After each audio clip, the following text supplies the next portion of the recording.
The Frankly Speaking Roof Cam, brought to you by Boss Security in Horseheads. Contact them today for all your business and home security needs. Welcome back to Frankly Speaking here on WYDC TV Big Fox. I'm your host, Frank Acomb, and we are broadcasting from the Hesselson studio. And in that studio, what an honor, Bruce Blakeman, our next governor. Thanks for being here. Thank you so much. It's an honor to be here. Well, tell us about, before we mention why you were in Corning, how did the annual scope meeting go?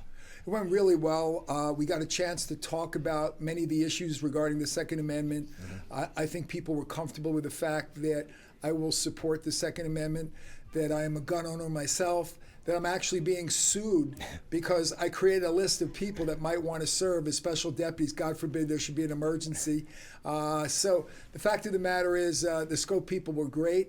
They're great Americans. They believe in the Constitution. They believe in American values. So we had a really good meeting there. And what a great organization. I mean, they do so much, and they're so active to get the word out about our Second Amendment rights. Absolutely. They're great people. So you're in Corning, and we just heard recently you cut your electric bill in half. Tell us about that. Yeah, well, first of all, I want to mention that I'm here with Senator Tom O'Mara. Yep. I'm here with Assemblyman Phil Palmisano, and I'm here with Assemblyman Joe Sempolinski, who are all great leaders, and we work together to make sure that we can make this a more affordable state. So we're up here in Corning talking about cutting utility costs. And as governor, I will cut your electric bill in half, because if you look at your bill, only 30% of your bill is actually going towards energy. The rest of it's going for taxes, more taxes, of course, by Kathy Hochul. It's going for excessive delivery fees, and it's going for the green energy scam, where they now have $2.4 billion of your money that's sitting in an account in NYSERDA, which is your money to be used for more of these green energy scam projects that produce very little energy. And basically, they're very, very expensive. They're the most expensive. Now, we're sitting on one of the largest natural gas reserves in the world here in the Marcellus Shale. We should be drilling that. That is a natural gas and a natural resource that belongs to New Yorkers. And meanwhile, we're letting Pennsylvanians make all that money, and they increase the supply of energy. And Pennsylvania, their utility costs are 50% of what ours are. Right. So that's wrong. And that's going to stop when I become governor. We're going to cut utility rates in half. We're going to bring down taxes. We're going to increase economic development. We're going to make people happy again in New York, because they're miserable under Kathy Hochul. They're miserable. And we talk about this on the program all the time. Everybody's talking, remember the days you talk about the weather, you talk about maybe the Yankees, everybody's just talking about their energy bills now. Yeah, it's an epidemic in the whole state, no matter where you go, whether it's here in the southern tier, western New York, the North Country, the Capital District, basically the Hudson Valley, Long Island, even New York City. Everybody's complaining about their electric bills because Kathy Hochul wants electric school buses. She wants us to go all electric in our homes. People don't want all electric homes. It's much more expensive than natural gas. And we're sitting on all this natural gas, and we're not even exploiting it. It's ridiculous. It doesn't make any sense. It lacks common sense. It lacks business principles. And, you know, as I say all the time, in high school we learned about supply and demand. This isn't even college level economics, okay? If we increase the supply, it's going to bring the cost down, because we know the demand's always going to be there. But the supply is shrinking under Kathy Hochul's policies. We've got to increase that supply. We've got the resource right here in New York State. We should use it. You know, what's your reaction when Governor Hochul goes around campaigning on affordability? It's funny if it wasn't so tragic. I almost fell off my chair when I was watching the State of the State speech this last year, and Kathy Hochul's talking about the affordability problem in New York. Kathy, you've been governor for 4 years. You created this problem. We are the most overtaxed, overregulated state in the United States of America. And when you talk about safe neighborhoods, you are the most pro-criminal governor in the United States of America. Every major policy in law enforcement is pro-criminal. Make it easier for criminals to operate. She fired corrections officers only because they pointed out that it's unsafe. Our prisons are unsafe. The prisoners are running the prisons. The lunatics are running the asylum. And she fired all those corrections officers. I was in Elmira. We were talking about it with the corrections officers. I'm going to hire them back when I become governor. It's a shame. We have National Guard troops in our prisons now. They don't even want to be there. No. They're not trained to do the job. They don't want to be there. And it's costing us over $1 billion to have our National Guard troops in our prisons. So there's so much work to be done, but I'm up to the task. I'm energized. I've got great Assembly and Senate members that are going to support me, like the ones that are here today. I've got a great Lieutenant Governor, Todd Hood, who's the Sheriff of Madison County. We're going to work together to make it a more affordable, safer state, a state that everybody can be proud of. And going back to kind of tie those two things in together, corrections officer, public safety, green energy, do you think Governor Hochul, she says she's going to make changes to the climate policy. Do you think it'll be like she did with the supposedly bail reform, where she'll just say she did something with no real teeth to it and then campaign on it? Well, look what she did with congestion pricing in New York City. Right. You know, the people in New York City and the people who visit New York City have to pay a tax, a toll, on using a public roadway that their taxpayer dollars paid for. Right. And by the way, if she's putting congestion pricing there, she's going to put it in other places in the state. It's a tax. So she said she was going to pause congestion pricing. The day after the election, what does she do? Congestion pricing. She puts in congestion pricing. She's totally in league with the communist mayor of New York City, Zohran Mamdani. She endorsed him for mayor. He endorsed her for governor. They're working together, and working together, they're going to take away all local control in this state. They're going to take away our freedom. They're going to tax us up to our neck, and the energy costs aren't going to go down. They're going to go up.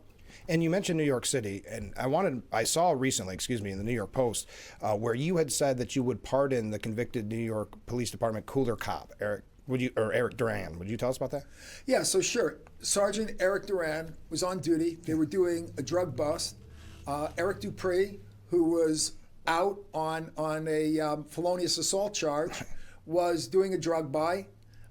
He tried to escape on a motorbike at a high rate of speed on a sidewalk with pedestrians and other law enforcement officials. And Sergeant Duran, thinking quickly, threw a cooler in his way to slow him down. Right.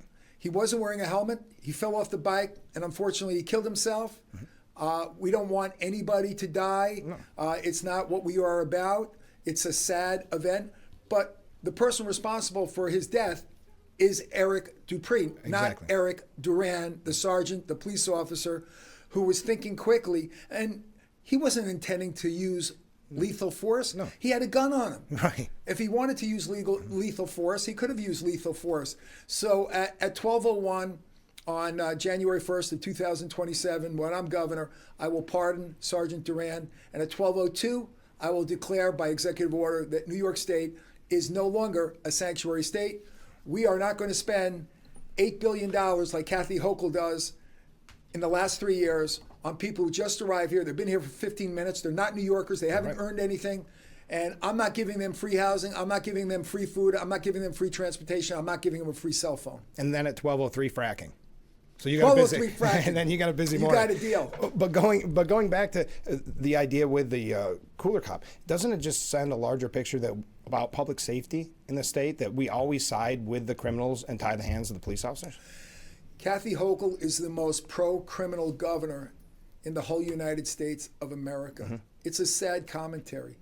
Every law enforcement initiative is anti-cop. It's pro-criminal. It's anti-victim. I talk to victims all the time. And by the way, I know something about law enforcement because in the last 3 years, I've hired 600 law enforcement professionals, 600 new law enforcement professionals, 400 cops, 200 corrections officers, and U.S. News and World Report says my county is the safest county in America. Not the safest county in New York, the safest county in America. We respect the blue. We fund the police. I have a new intelligence center, a new training village for our police. We want to give them the best training, the best equipment, the best technology so they can do their jobs as safely as possible. But Kathy Hochul is always trying to make it easier for criminals to operate in New York State. It's a breach of her fiduciary duty as the governor of this state. As the governor of this state, she should be looking out for us, not criminals. How scared is Governor Hochul of you that they sided against you with matching funds? Well, she's cheating, of course. It's dirty politics. I was certified to get the funds, and then they changed the rules, said they would create a new form for me to fill out with my lieutenant governor candidate. They never created the form. There is no form. There was no form to fill out, and then they said I missed the deadline. I mean, that's cheating. She is so afraid of me because she attacks me every single day, and she knows we're gaining momentum. We're now in single digits behind her. We're 6 months ahead of schedule, and she knows that I have the momentum. The people are behind me. People are miserable in this state. They want to be happy again. They want a governor that cares about them, that cares about their families, that puts New Yorkers first, and that's why on January 1st, I will be governor of this state. How do you think your time as Nassau County executive will translate to being in the governor's mansion? Well, it's actually been the best kind of on-the-job training because I'm the chief executive of a county that's larger than 8 states in population. Yeah. Wow. So, in fact, I've been a governor for the last 4 years, and my county has the lowest poverty rate in the state. I haven't raised taxes a penny in 4 years. I've hired 600 new law enforcement professionals. I've gotten 7 bond upgrades, and I've had 4 budget surplus in a row. So that's the way I want to maintain this state. I want people to be proud to be New Yorkers. I want it to be affordable. I want it to be safe. I want to create jobs. I want to create excitement and opportunity so that our kids aren't moving to Texas, Florida, South Carolina, North Carolina, or Arizona. And it doesn't seem as if Governor Hochul's concerned at all about this mass exodus of people. Well, she forced them out. Right. She asked them to leave, and then when they took all their jobs and all their money with them, now she's begging them to come out. When I saw that, I have to tell you, I thought it was AI. I didn't believe it was her. I know. I couldn't believe that she would be that hypocritical to do that. I mean, I thought it was a Saturday Night Live skit. I know. I almost fell off my chair when I found out that She was serious. that was her and she was serious. Yeah. You drove everybody out. Now you're begging them to come back? Yeah. And the policies haven't changed. Why would they come back? Did you see how the media tried to spin it and say that she was doing parody? That clearly wasn't parody. No, that was not parody. No. That was a cry for help. I know. Because she's lost. Yes. How has the campaign overall been going? What'd you say? Great. I mean, listen, when we started out, they said I was 26 points behind. We never believed that. Right. Now they said I'm 13 points behind. We did an internal poll that says we're in single digits. I believe that poll because it's done by one of the best pollsters in the world. And I understand the Democrats have done a poll and they have me in single digits. Oh, wow. And I believe that because all of a sudden Kathy Hochul is attacking me every single day. Yes. Yeah. And she continues to attack. She's trying to cheat me out of the matching funds that our campaign's entitled to. So she'll do anything to keep the job. Listen, I only want this job for one reason, to make life better for you and your families, your children, your grandchildren. I want my children, my grandchildren, and my great-grandchildren to come to stay in New York. I love this state. I love the people in this state. I want to make them happy again. What's the future, by the way, just for those tuning in? What's the future on the matching funds issue? Well, we're in court right now. And by all accounts, by every legal scholar, we should win a slam dunk. Right. But it should never happen in the first place, right? Who knows? Kathy Hochul's responsible for most of the judges in this state, so we'll see what happens. Look, if we get a fair shake, we win. Yeah, that's as simple as that. So what's it like for someone that will never experience this when Trump sends out a tweet about you? It's pretty cool. Yeah, I would say. So President Trump and I have a very good relationship together. And I'm not embarrassed to say that.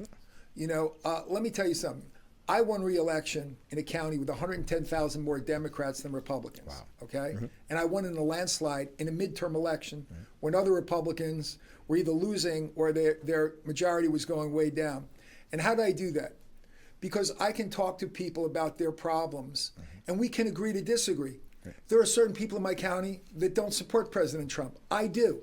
I make no bones about it. I'm not going to be a phony about it.